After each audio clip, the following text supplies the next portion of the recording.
안녕하세요. 저는 원부술집 등 다양한 음주문화 공간을 기획하고 운영하고 강의, 창업 강의나 특강도 하면서 이제 3권의 책을 쓴 저자로도 활동하고 있는 원부연이라고 합니다. 네, 모르셔도 충분히 가능하시고요. 왜냐하면 저 역시도 인테리어에 대한 경험이 전혀 없었고 지식이나 정보 전혀 없던 상태에서 시작을 할 수가 있었어요. 근데 이제 제가 셀프 인테리어를 처음으로 도전해보고 여러 공간들을 이제 쭉 인테리어를 해보면서 이제 크게 3가지의 방향을 선택을 하실 수가 있으시더라고요. 첫 번째는 이제 비용이 좀 들더라도 전문 인테리어 회사에 직접 의뢰를 하시는 방법. 그리고 2번째로는 어느 정도 내가 디자인이나 큰 틀을 잡아놓은 상태에서 작업 환경의 작업자분들을 직접 관리해 주실 현장 감독님을 섭외하는 방법. 마지막으로는 비용은 절약할 수 있지만 가장 고생스러운 스스로 디자인부터 작업자 섭외, 현장 관리까지 다 하는 셀프 인테리어를 하는 방법이 3가지가 있는데요. 말씀드렸다시피 전문 회사를 쓸수록 몸은 편하지만 비용은 다소 비싸고 셀프로 갈수록 몸은 조금 힘들지만 비용은 저렴하게 1,000만 원 이상 절약한 효과를 얻으실 수가 있습니다.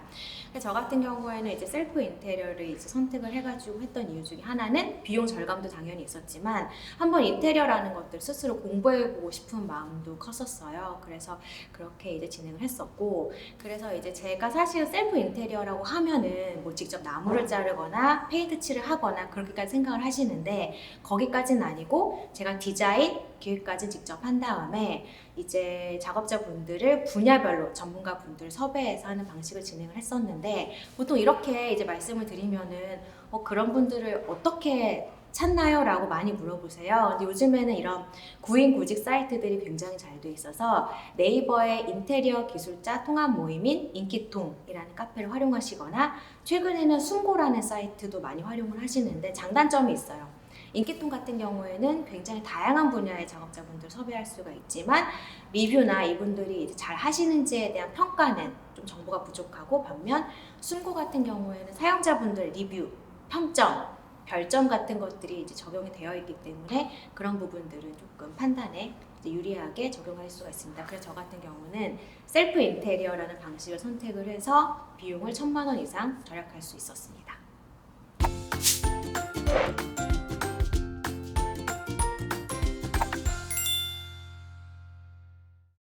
그래서 이제 셀프 인테리어로 저도 하겠다고 마음을 먹었지만 정말 백지 상태에서 아무것도 모르는 상태에서 시작을 했는데 이제 저 같은 경우에는 매뉴얼 북이라는 걸 만들었어요. 이제 뭐 이런 인테리어나 건축이라던가 이런 업계 용어는 아니고 제가 그냥 편의상 만든 단어인데 내가 인테리어 하고 싶은 공간에 최종 그 결과물을 상상을 해가지고 그거에 대한 모든 자료를 하나의 노트로 만들어 놓는 거예요. 어떻게 보면은 물건을 살 때 같이 딸려오는 사용 설명서, 지침서 같은 그런 개념이라고 보시면 되고요. 다만 그 지침서가 내 공간을 어떻게 인테리어 할 것인지에 대한 정보가 담긴 지침서라고 보시면 될 것 같아요. 그래서 이제 거기에서는 이제 내가 이 공간에 어떤 컨셉을 잡을 것인지에 대한 큰 방향을 정하고 거기에서 이제 어떤 손님들이 왔으면 좋겠는지에 대한 타겟팅을 설정을 하고 그리고 그 손님들이 어떤 메뉴를 먹으면 좋을 것인지 나는 어떤 메뉴 선택을 할 것인지 그리고 공간 구성을 어떻게 할 것인지 테이블을 몇 개를 놓을 것인지 그 다음에 컬러는 어떻게 메인 컬러를 어떻게 할 것인지 하다못해 테이블에 진짜 양초를 킬 것인지 아니면은 느낌만 나는 것들을 올려놓을 것인지 음악의 데시벨은 어느 정도 설정할 것인지 그 모든 거에 대한 디테일을 잡아두시는 그런 지침서라고 보시면 되고요. 다만 처음부터는 또 되게 막연하실 수가 있어요. 과연 내가 이 자료를 어디서부터 내가 정리를 해야 되느냐. 그랬을 때 가장 좋은 방법은 각자 본인이 되게 좋아하는 어떤 공간들이 있을 거예요. 뭐 어떤 카페일 수도 있고 술집일 수도 있고 도서관일 수도 있고 뭐 갤러리일 수도 있고 그럼 그 공간 내가 그 좋아하는 공간을 가서 그 공간을 하나하나 분석을 해보는 거죠. 이 공간은 벽은 무슨 색인지, 바닥은 무슨 자재를 썼는지, 조명은 어떻게 설치를 했는지, 그 다음에 소품이라던가 가구 배치는 어떻게 했는지에 대해서 그거를 다 분석해서 기록으로 남겨보시는 거예요. 그럼 그 공간들에 대한 자료를 최대한 많이 확보한 다음에 그러면은 이런 것들을 바탕으로 해서 내 공간은 이렇게 적용을 해야겠다. 그리고 부족한 부분은 또 사이트를 찾아 검색해가지고 또 좋은 레퍼런스를 찾아서 추가를 하시고, 그런 식으로 마음에 드는 공간에서 최대한 정보들을 자세하게 정리한 다음에 하나하나 접목시키고 그다음 최대한 구체화되는 과정을 시작하시면 될 것 같습니다. 꼭 처음부터 이제 대대적으로 하는 게 아니더라도 하시다 보면은 조금 공간을 좀 변화를 주고 싶은데 라는 분들도 분명히 계실 거예요. 그러면은 사실은 몇 가지 포인트만 바꿔도 그 공간 전체 분위기가 되게 달라지는, 새롭게 보이는 그런 효과들이 있는데, 그런 부분들은 몇 가지는 이따가 또 말씀드리도록 하겠습니다. 네.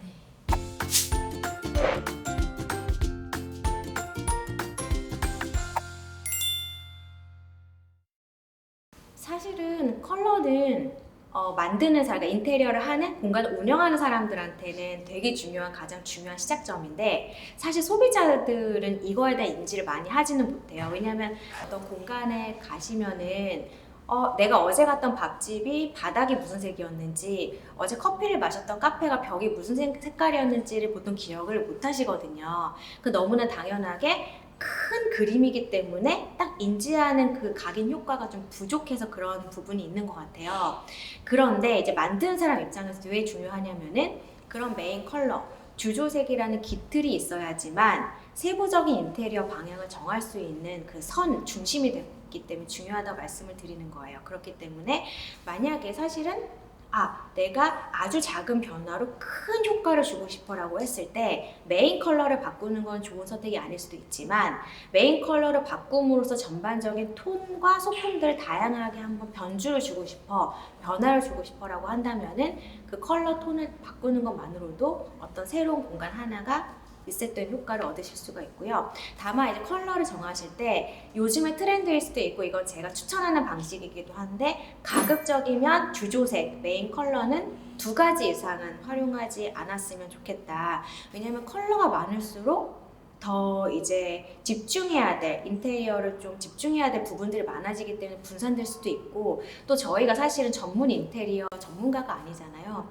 그렇기 때문에 이제 전문가들이라면 그런 것들에 대한 계획이라던가 배치가 조금 더 계획적으로 가겠지만, 저희 같은 경우에는 사실은 그렇게까지 정교하게 할 수는 없기 때문에 2가지 컬러 안에서 그거에 맞는 소품이라던가 구성이라던가 그런 쪽으로 잡아가는 것들이 조금 더 하는 입장에서 편리한 방법일 수 있다는 것들을 말씀을 드리고 싶고요. 그리고 사실 요즘에 트렌드가 너무 다양한 색을 쓰기보다는 하나나 2가지 컬러를 가지고 조금 느낌 있게, 너무 어떤 한 부분이 튀지 않게, 그런 것들 좀 편안한 느낌을 주는 게 좀 트렌드이기 때문에 그 부분에 대해서도 참고하시면 좋을 것 같습니다. 사실은 세상에 컬러가 너무 수천 가지, 수만 가지가 있잖아요.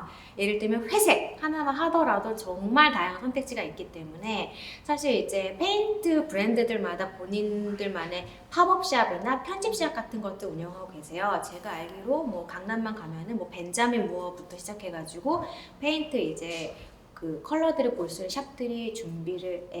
샵들이 이제 있는데, 거기 직접 가셔서 컬러칩도 직접 하나하나 보시고, 그 컬러들이 반영된 또 사례들이, 이미지들이 또 전시되어 있기 때문에 그런 것들을 참고를 하셔가지고 내가 좋아하는 컬러나 방향들은 어떻게 하면 좋을지를 직접 눈으로 보면 선택하는 것도 좋은 공부가 되실 수 있습니다. 온라인으로도 볼 수는 있고요. 근데 이제 온라인 같은 경우에는 좀 실제로 컬러를 보는 거랑 아무래도 차이는 있어요. 왜냐면 LED 화면의 밝기라던가 아니면은 내가 있는 어떤 공간의 상태라던가 다를 수 있기 때문에 가급적이면 오프라인 매장에 가서 보는 거를 조금 더 추천을 드립니다.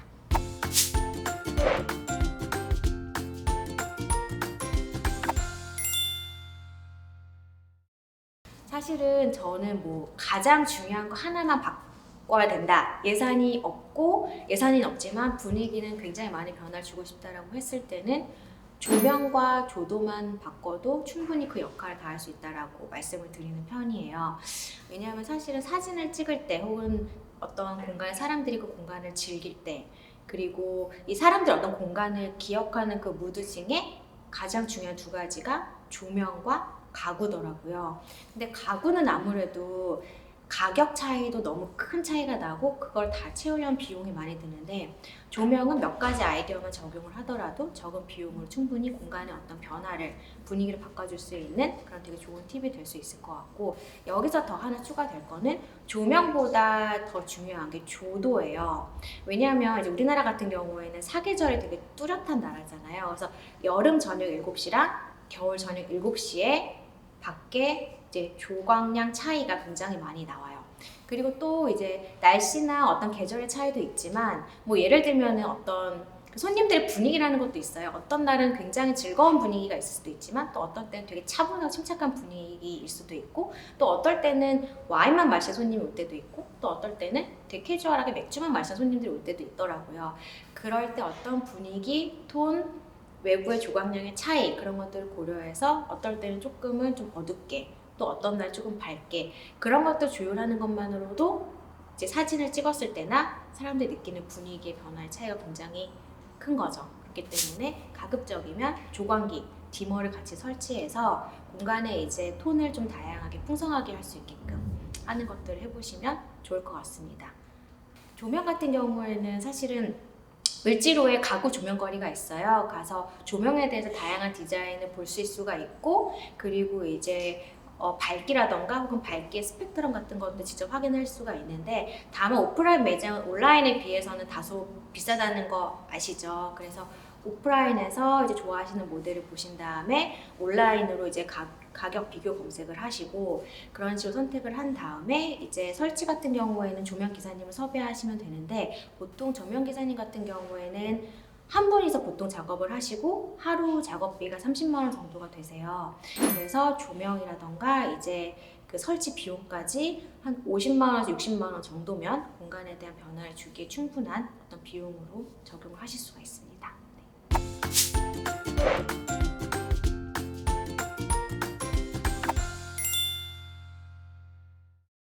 간판 같은 경우에는 사실은 이거는 좀 선택적인 부분이 있는 것 같아요. 왜냐하면 요즘 같은 느낌 있는 가게들이 많아지는 어떤 트렌드를 보면은 간판이 없는 경우도 있고 숨겨져 있는 경우도 있고, 뭔가 어떤 되게 상징적인 어떤 뭔가 로고나 도형 같은 것들을 달기도 하고, 그래서 이 가게가 뭔지 모르는 채로 가는 재미도 또 있더라고요. 근데 그럼에도 불구하고 간판은 가게 얼굴이기 때문에 저는 가장 중요하다고 생각을 하는데, 간판 같은 경우에는 이제 공급자랑 소비자의 어떤 시각 차이가 있어요. 공급자의 경우, 그러니까 공간을 운영하는 주인, 인테리어를 하는 주체의 경우, 간판은 모든 인테리어 과정의 마지막입니다. 다 내부 큰 공사하고 가구 넣고 채운 다음에 간판 공사를 가장 마지막에 하죠. 근데 소비자들이 이 공간에서 가장 처음 접하는 그 가게 얼굴이 또 간판이기도 합니다. 저희한테는 마지막인데 손님한테는 시작인 거죠. 그렇기 때문에 이 공간을 상상하게 하고 이 공간이 과연 어떤 곳인지에 대한 정보를 줄 수 있는 가장 정확한 요소가 저는 간판이라고 생각을 해요. 그렇기 때문에 간판 디자인도 디자인이지만 이 간판에 우리 가게 메시지를 어떻게 담을 것이냐라는 게 되게 중요하고요. 저 같은 경우에는 첫 가게 원부술집의 경우 원 없이 부어라 원부술집 상암동 소셜클럽이라는 내용을 담았어요. 그 내용을 보면 사람들이 대략 이 공간은 어떤 분위기, 어떤 사람들이 어떻게 노는 공간이겠구나라는 걸 상상을 하시더라고요. 아, 여긴 좀 젊은 사람들이, 젊은 직장인들이 재밌게 놀 만한 곳이구나 라고 상상을 하시는 거죠. 그런 거에 대한 어떤 기대감, 정보 혹은 그 가게의 시작이자 얼굴, 그런 거에 대한 인지를 위해서 간판은 이 공간의 가장 중요한 핵심이자 이제 어떤 요소인 거고요. 그렇기 때문에 간판을 한번 변화를 주는 것도 저는 좋은 방법인 것 같아요. 간판 같은 경우도 기본적으로 플렉스 형태, 그러니까 이제 그 일반적인 사각형 형태의 불이 쏴지는 일반적인 그 플렉스 형태의 간판은 가로 세로 한 50cm, 60cm 정도의 경우에는 설치비까지 포함해서 한 30만 원 정도면 설치가 가능하시거든. 물론 이건 1층일 경우고 2층인 경우에 이제 크레인 작업비가 추가되긴 하지만 그 30만 원 정도로 간판에 변화를 주는 것만으로도 공간에 어떤 좀 새로운 신선함을 줄 수 있기 때문에 효과적인 방법으로 추천을 드릴 수 있습니다. 사실은 이제 어닝이라고 하는 것들은 이제 외부의 창을 따라서 혹은 문을 따라서 걸리는 차양 같은 개념이라고 보시면 돼요. 보통 이제 해외 카페테리아나 해외 레스토랑에서 1층에 이제 야장이 많은 곳에서는 그런 어닝이 이제 필수 설치되는 경우가 많죠. 왜냐하면 비가 올 수도 있고 햇빛이 너무 강할 때도 있고. 그래서 이제 외국 같은 경우에는 그런 어닝이 기능성으로 작용하거나 사용되는 경우가 많은데 아직까지 우리나라에서는 디자인적인 요소로 활용하는 경우가 많은 것 같아요. 왜냐하면은 아직까지 우리나라에서는 야장을 설치하는 게 법적으로 불법이기는 해요. 그렇기 때문에 야장을 대놓고 이제 손님을 받거나 영업하는 거에 대해서 운영하시는 분들은 당연히 조심스러울 수밖에 없죠.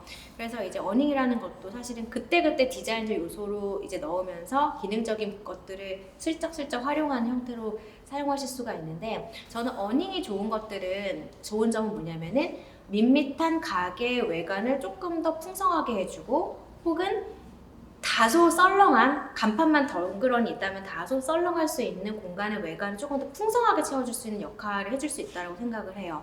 그렇기 때문에 이제 어닝의 어떤 뭐 컬러라던가 천의 어떤 재질이라던가 혹은 로고나 이런 것들을 프린트할 수도 있거든요. 그런 것들이 간판과 인테리어를 연결하면서 조금 더 공간적으로 채워주는 느낌을 주는 부분에 있어서는 보조적인 역할로 활용을 하게 충분한 인테리어 소재로서 가능할 것 같고요. 근데 다만 이런 것들이 필수제라고 생각하진 않아요. 보완제라고 생각을 해요. 그렇기 때문에 이제 사장님들께서 이 부분에 대해서는 선택적으로 활용하시면 좋을 것 같고 이 역시도 다양한 사이트에서 외국 사이트에서 레퍼런스를 찾아보시면서 우리 가게에 어떻게 하면 적용할 수 있는지를 조금 고민해 보시면은 우리 가게만의 좋은 스타일로 적용이 가능하지 않을까라고 생각해 봅니다.